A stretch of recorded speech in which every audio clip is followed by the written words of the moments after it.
All right, so I'm going to go ahead and kind of talk you through this packet. Again, I want to just reinforce that you don't have to have this packet. I mean, once you come to class, I'm going to give it to you just for the other pages that you haven't yet completed.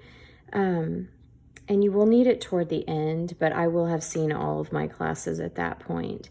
So for this packet, you can just follow the instructions. It's available for you on Schoology, and you can follow the instructions and do this like in your sketchbook. I would just say make sure to label the number at the bottom of each drawing. So put at the top of whatever page you're working on, your sketchbook or on another, unlined piece of paper, make sure that you put line and Zentangle prep packet. It says complete all the designs in pencil first, then use Sharpie to trace and add contrast.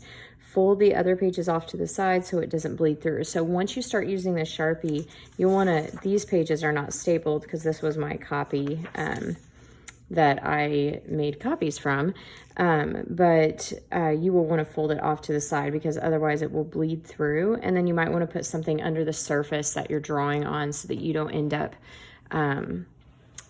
getting like ink on your tabletop or anything. Your family may not be super happy with you if you do that. Just grabbing a pencil here really quickly, and then I'm going to kind of take you through. So this first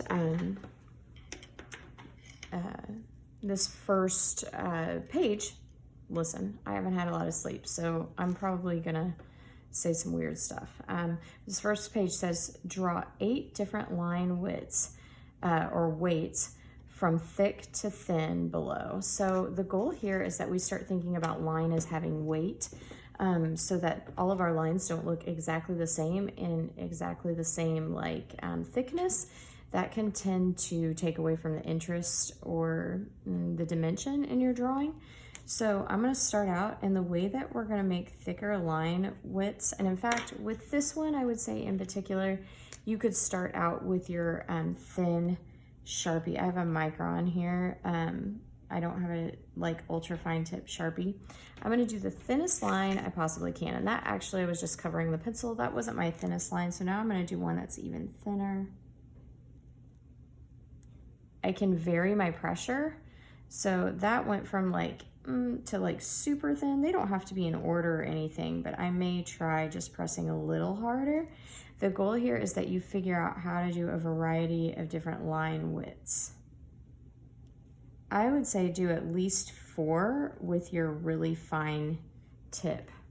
And what I did there is I drew a line and then I drew another line right next to it to make it thicker. So I did 1, 2, side by side.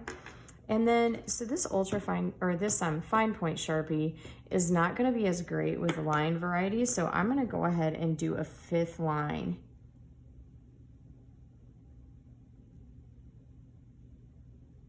And in fact, you can even you can then fill it in. But I went ahead and did a 5th line with the Micron in my case, but yours is the ultra fine tip. I can't even remember what supplies I have for you guys exactly. Then I'm just gonna do 1 line that is just the fine tip. Next, I'm gonna do double it up and do 2 lines, and then I really only need 1 more. So I'm gonna do 3 stripes side by side and just kind of clean up the edges to make my 8th line width. And so you can see these lines get quite a bit thicker as they go. At least that's kind of how I did it to begin with. And then I added this one random one that was out of order. It doesn't really matter the order. Just make sure you have 8 different line widths or line weights. And then you can go on to page 2. So for your first goal, that means by the next time I see you in, let's see, is it the next time I see you in class? I can't really wrap my head around a due date right now, if I'm being really honest, because I am still trying to figure out how this is all gonna work out. So I would guess maybe by Monday, I think you should have pages 1, 2, and 3 completed. That's really not that much. All right, so here it says, it kind of introduces line, and it says learning about the elements of art, begin by discovering lines in works of art. So this shows you, this is Vincent van Gogh's painting from 1853 to 1890. It was in the Dutch period of paintings. If you start to get into art, you'll start to understand that. And obviously this is like a bluish, like monochromatic rendering, so it doesn't actually look the way it would in brown ink. I always find it interesting to look at the dimensions of artwork, because a lot of times paintings are a lot smaller than what you would think, and this is only 12 by 9 inches, so it kind of fits that. So you're going to circle the different line widths, the different line lengths. So like this is one type of line. I'm going to go through and just kind of circle all the types of lines. So you may be thinking, how am I going to do this in a sketchbook? Because obviously there's not something that I can circle. So if you have a sketchbook or another piece of paper, you're just going to replicate the lines that you see in the packet. So like here, I see some with a wheat, so I'm going to draw those and replicate those lines. I see some that are horizontal, so I'm going to draw those. The roof lines, I'm going to draw those as well. Draw as many lines as you can, and even, you know, a line, the definition is a point moving through space. So even these like points, like pointillism that's in the sky, those would count as lines.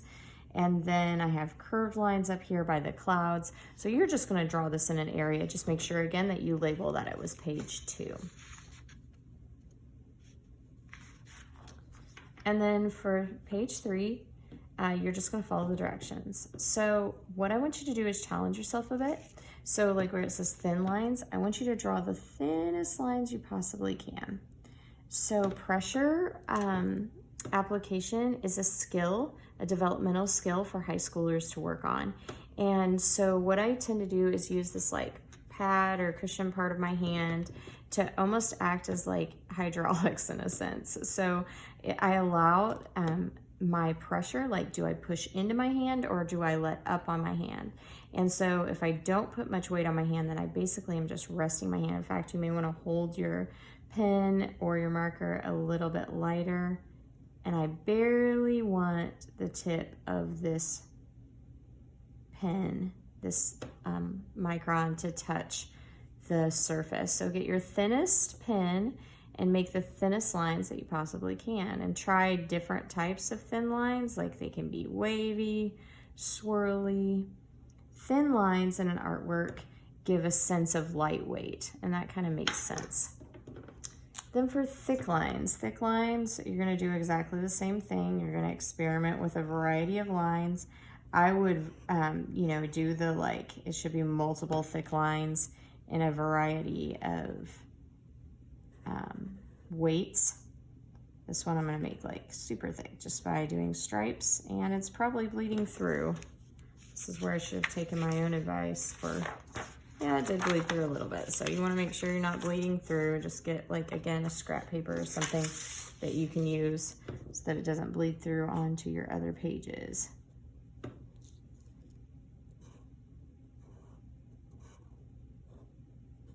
And then maybe I'll do one like this. It's still a thick line. So a variety of thick lines, squiggly lines, straight lines, curved lines.